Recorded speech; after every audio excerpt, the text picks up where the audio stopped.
10%, maka jantungnya seluruh penghasilannya 95% disedekahkan lagi ke orang lain.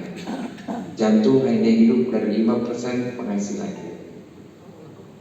So kita kembalikan sama jantung. Jadi jantung adalah raja sedekah. Itu fungsi jantung. Nah kalau fungsi otak, fungsi jantung penting tapi cuma satu, yaitu memompahkan darah. Kalau fungsi otak, fungsinya berbagai macam. Satu bagian memegang bagian fungsi perannya masing-masing. Contoh, ada otak yang menyuruh untuk tangan kakinya bergerak, ada otak yang menyuruh untuk bicara, untuk berdiri tegak, untuk keseimbangan. Jadi gejalanya pada stroke itu bisa bervariasi tergantung otak mana yang terkena stroke. Ada yang lumpuh separuh karena bagian motoriknya yang kena, ada yang vertigo muter karena bagian otak keseimbangannya yang kena, ada karena otak bagian lisannya yang kena, ada yang gak bisa nelen, ada yang gak bisa pipis. Jadi gejala stroke bisa sangat bervariasi. Nah, ada persamaan antara serangan jantung dan stroke. Walaupun ini terjadi di dua organ tubuh yang berbeda, ini punya penyebab yang sama, yaitu sama-sama bermasalah di pembuluh darahnya. Untuk kita ketahui bersama bahwa dinding dalam pembuluh darah itu lembut sekali, lebih lembut daripada kain sutra. Jadi darah bisa mengalir dengan lancar. Kalau ada sumbatan jantung, namanya serangan jantung. Kalau sumbatannya di otak, namanya stroke. Jadi cara kita mencegahnya jadi sama, yaitu menjaga kesehatan dinding dalam pembuluh darah ini yang namanya endotel.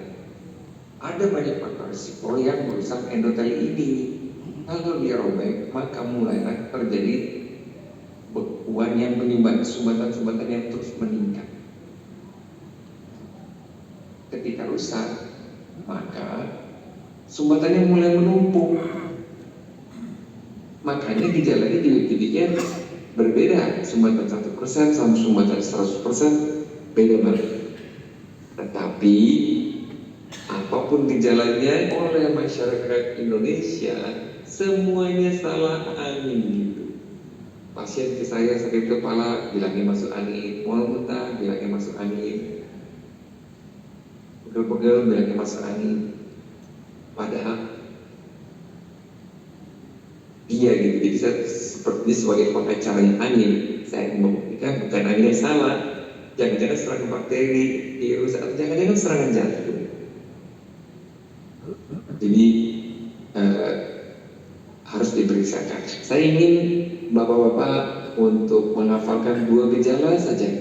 Jika ada nyeri dada yang menjalar ke kiri atau ke tangan kiri atau ke leher kiri, lalu disertai keringat dingin, maka jangan ragu untuk segera tanpa ditunda ke IGD. Nah, 2 ini hampir pasti ada serangan jantung. Nanti dikonfirmasi via EKG dan lab enzim jantung. Tapi kalau ada 2 itu udah ingat-ingat kata-kata ini. Keraguan adalah musuh dari keselamatan. Aku ulangi, keraguan adalah musuh dari keselamatan. Nah, saya sering tanya ke pasien-pasien yang baru saja mengalami serangan jantung, Pak, Bu, habis ngapain aja 24 jam terakhir? Ternyata ada yang 12 jam kerja, habis lembur, ada yang kurang tidur, ada yang karena kebanyakan makan. Itu terjadi itu. Misalkan habis ke pesta nikahan, semuanya dimakan, nggak ditahan gitu. Karena makan berlebihan bukan faktor resiko, tapi bisa menjadi salah satu pencetus serangan jantung. Jadi sumbatan udah 80%, jadi 100 itu bisa. Nah, apa yang dilakukan kalau sampai sudah terjadi? Maka di rumah sakit itu jika dilakukan dalam waktu di bawah 90 menit sudah dilakukan pasang ring, biasanya hasilnya jadi bagus sekali. Angka keberhasilannya lebih tinggi. Jadi alat pasang ring jantung itu dilakukan, pasiennya itu tidak dibius total. Jadi pasien itu cuma dibius lokal di jari atau di lipat paha. Jadi ring jantungnya dia kawat masuk langsung ke jantung dari situ. Canggih sekali, alatnya canggih sekali. Tapi secanggih-canggihnya alat ini, dan walaupun ini di cover sama BPJS, Bapak Ibu pasti setuju sama saya bahwa lebih baik mencegah daripada mengobati. Karena biaya pengobatan itu sangat amat mahal.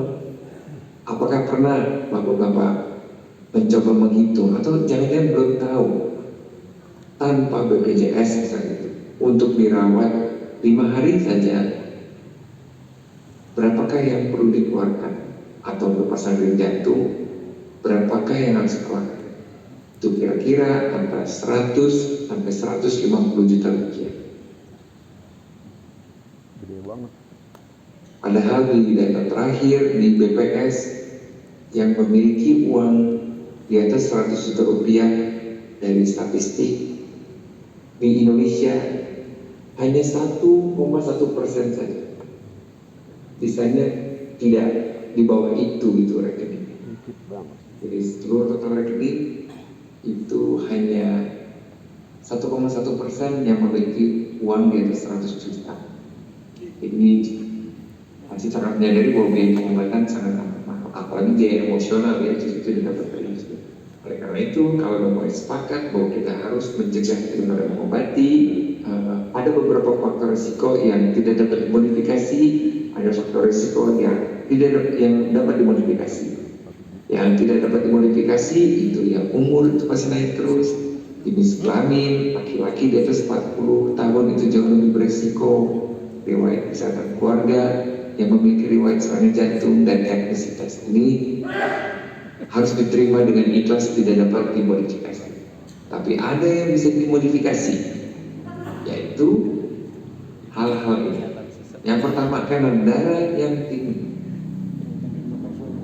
Boleh nggak saya tanya ke bapak-bapak, jawab dengan jujur, kapan terakhir periksa tekanan darah?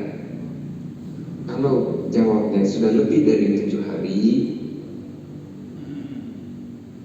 ada baiknya segera diperiksa. Karena tekanan darah yang tinggi tidak ada gejalanya. Tekanan darah yang tinggi itu tidak pernah mendahi kita gitu, jadi harus diperiksakan. Terus apa saja yang bikin tekanan darah tinggi? Ya memang ada kisah cinta antara air dan garam. Air akan pergi kemanapun, garam berada. Contohnya Kali Ciliwung, itu udah datar sekali, tapi tetap aja air ngalirnya ke laut karena ya di laut banyak garam. Yang dilemparin ke awan juga sama. Itu garam untuk bikin bujang buatan. Begitu pula darah Bapak Ibu, Bapak-bapak, kalau sampai makannya yang gurih-gurih asin-asin terus, ya darahnya akan penuh sama garam, air akan keluar dari tubuh, akhirnya tekanan darahnya naik. Berikutnya, itu faktor risiko pertama ya, tekanan darah yang harapannya semua di bawah 140/90. Berikutnya, faktor risiko yang membuat sumbatan adalah gula darah yang tinggi. Karena ini tuh mengkhawatirkan karena angkanya meningkat di seluruh provinsi tanpa terkecuali. Yang paling tinggi Jakarta dan lonjakan tertinggi itu Banten.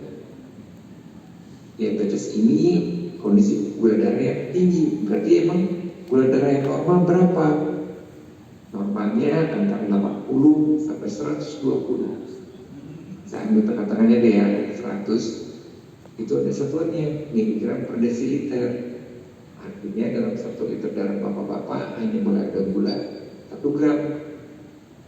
Jadi normalnya itu 100 mg, artinya dalam darah kita hanya boleh ada gula 1 gram per liter. Kita punya 5 liter darah, berarti hanya boleh ada gula 5 gram. Masalahnya, kita sering sekali masukin gula dari yang manis-manis, dari nasi yang berlebih, itu membuat gula darahnya terus tinggi. Dok, kok saya gula darahnya tetap normal dok, padahal saya makan manis-manis terus, padahal saya minum teh manis, makan nasinya banyak. Iya, karena ada organ tubuh yang kerja sangat keras namanya pankreas. Pankreas itu sebuah organ yang bentuknya mirip daun, adanya di bawah lambung kita. Nah, itu menghasilkan insulin untuk nangkepin gula-gula darah berlebih itu untuk segera keluar dari pembuluh darah. Masalahnya 1 bulan dia harus produksi 1 insulin. Kita masukkan 1000 gula, artinya harus produksi 1000 insulin, dan itu dilakukan berbulan-bulan, bertahun-tahun. Akhirnya pankreasnya ngambek dan gula darahnya akhirnya melonjak gitu. Karena nggak ada insulin lagi, akhirnya pasti harus suntik insulin dari luar. Memang sama di cover sama BPJS, tapi kan nggak enak untuk harus rutin disuntik insulin gitu. Jadi ayo kita mulai batasi gulanya. Berapa banyak dong batasinya? Ya pankreas kita memang tidak selemah itu ya, dia masih sanggup kalau seharinya 50 gram gitu. Lebih dari itu bahaya. Jadi kalau ke Alfamart, Indomart, ya minumnya air putih aja. Kalau ke restoran kemana, pesennya air putih aja buat minumnya. Nah, Indonesia memang baru saja meraih peringkat pertama sebagai negara paling santai di muka bumi ini gitu. Jadi dari 3 parameter ini, pertama dari jumlah langkah per hari itu cuma 3.500-an. Jadi pertanyaan, apakah olahraga minimal 150 menit? Itu juga rendah sekali jawabnya yang iya. Apakah terdaftar di pusat kebugaran? Indonesia meraih peringkat paling rendah, yaitu 0,2%. Kecil sekali. Ini yang baru terdaftar, bukan yang rutin. Nah, tolong itu masing-masing ini kelihatan kok di chartnya berapa tinggi badan, berapa berat badan, terus disatukan. Persatuan angka itu di warna apa? Harusnya hijau. Kalau kuning, ayo turun-turunin ke hijau. Kalau oranye, ayo turun-turunin ke hijau. Tapi kalau biru juga ayo naikin ke hijau ini. Biru itu kayak kurang gizi. Apalagi yang merah, ayo turunin. Contoh, saya berat badannya di sini tulisannya 75, terus tinggi badan 183. Kalau disatuin, maka angka saya adalah 23, masih hijau gitu. Berikutnya rokok. Indonesia meraih peringkat pertama sebagai negara dengan laki-laki terbanyak perokoknya. 71% laki-laki Indonesia itu merokok. Berarti jika diaplikasikan ke kita, berarti jumlah ansor kita yang merokok juga sama, 71% ansor merokok. Waduh, gawat. Cuma saya sendiri memahami bahwa belum pernah ada orang yang berhenti rokok karena disuruh oleh dokternya, karena disuruh oleh istrinya, harus dari dirinya sendiri. Karena ketika sudah mulai merokok, maka berhentinya itu susah sekali. Berikutnya kolesterol yang tinggi. Itu ada HDL sama LDL. HDL itu kolesterol yang baik, LDL itu kolesterol yang suka menyumbat. Jadi nanti diperiksanya kolesterol total dibagi sama HDL. Jadi periksanya jangan cuma kolesterol total, harus sama HDL dan LDL. Apa dong yang harus kita lakukan? Yang pertama, ayo saya mau ajak bapak-bapak untuk cek kesehatan rutin MCU. Karena goalsnya kita eliminasi faktor risikonya satu persatu. Masalahnya kita nggak tahu kalau kita tidak periksa. Nah, kebanyakan bapak-bapak itu males sekali periksa, hanya mau ke rumah sakit kalau sakit. Sedihnya kadang suka terlambat gitu loh. Kalau ada budget, periksa HbA1c sama tadi yang kolesterol total dibagi HDL. Sudah benarkah pola makan kita? Ada saya tanya ke Instagram tentang Bapak Ibu makanan apa sih yang Bapak Ibu tahu kok itu kalorinya ketinggian, tapi nutrisinya hampir nggak ada, tapi tetap aja dimakan setiap hari. Apa jawabannya? Ya betul, gorengan. Itu setiap hari Gorengan. tiap hari dimakan. Nah, ini adalah ukuran lambung. Kalau itu kita sepakat aja. Duren. Tapi sebelum mungkin yang ukuran lambung ini kira-kira 2 botol yang 600 cc kali 2 gitu, kira-kira 1000 sampai 1200 ml. Memang bisa teredam, bisa sampai keisi 3 liter. Tapi kalau kita paksakan terus-menerus, ini akan memanjang dan melebar. Alhasil lambungnya sudah melebar, tidak bisa kembali ke ukuran normal. Jadi laparan terus gitu, gampang lapar. Jadi ada manfaatnya sekali puasa itu. Nah, saya harus nanya, apakah bapak-bapak sudah mulai olahraga rutin? Karena sebenarnya kita semua tuh six pack gitu, karena memang bentuk dari sananya kita tuh punya tendon yang membelah perut kita, sehingga kalau tidak terlalu lemak udah pasti kelihatan six pack. Cuma sekarang kebanyakan bapak-bapak jadinya one pack gitu, bahkan family pack gitu. Buru-buru kelihatan, 2 pack aja nggak kelihatan. Nah ini juga, ini paru-paru yang normal warnanya merah, paru-paru perokok itu warnanya hitam sekali. Nah, stres juga sama, kita harus berhasil mengelola stres. Kita nggak usah fokus sama perandai-andai masa lalu, andai saya begini, andai saya begitu di masa lalu, atau kita nggak perlu mengkhawatirkan berarti masa depan. Nanti gimana setahun ke depan, 5 tahun ke depan. Kita fokuskan saja ke apapun yang bisa kita lakukan terbaik di hari ini. Jadi akan mengurangi stresnya. Obesitas juga sama, harus diukur lingkar perut. Saya harapkan bahwa Bapak ukur lingkar perut, terus punya target. Saya lingkar perutnya akan di bawah 90. Jadi kalau udah di atas 90, bukan berarti berakhir, bukan berarti pasti segitu terus, enggak. Masih bisa turun semuanya.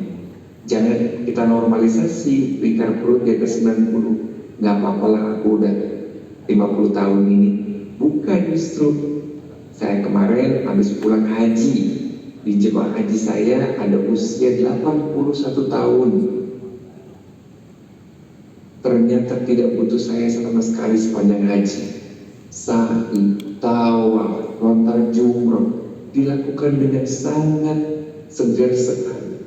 Ketika saya tanya, ternyata beliau adalah tukang becak gitu, berpuluh-puluh tahun sebagai tukang becak, jadi memang aktif bergerak.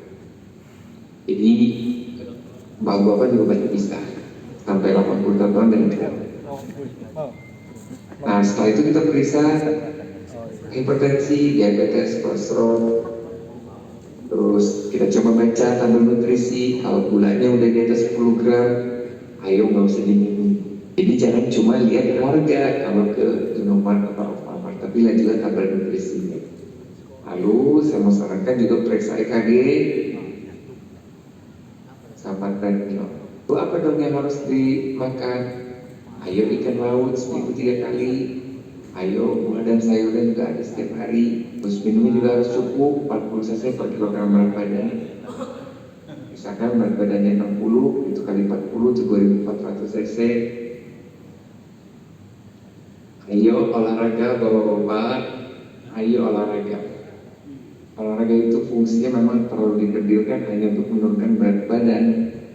Padahal berat badan itu, para olahraga itu fungsinya banyak sekali. Kalau ada obat yang bisa menggantikan fungsi olahraga, obat ini akan jadi obat termahal di muka bumi sampai obat terlaris. Kayaknya nggak ada. Jadi ya harus olahraga. Next. Ayo lakukan konsisten dan progresif. Saya mengasih proposal ke bapak-bapak semua. Ada sebuah gerakan yang tidak bergerak sama sekali, tapi bakar kalorinya luar biasa. Gerakan ini namanya adalah gerakan plank. Coba di next. Plank. Untuk 30 hari ke depan saya ingin memberikan tantangan buat bapak-bapak. Boleh nggak plank? 10 detik saja harusnya bisa. 10 detik, cuma 5, 4, 3, 2, terus diulang 2 kali. 10 detik aja. Dada perut paha tidak boleh nyentuh lagi. Gak usah dinaikkan durasinya, tolong naikkan frekuensinya saja. Itu dilakukan rutin setiap hari. Kalau saya dinaikin frekuensi itu setiap habis sholat, misalkan habis zuhur, habis asar, lain, habis maghrib, lain. Cobain seminggu saja, pasti akan kaget-kaget pas minggu depannya bisa 20 detik, bisa 30 detik, terus seperti itu. Dulu waktu pertama kali saya main berhasil 3 menit itu bangganya luar biasa.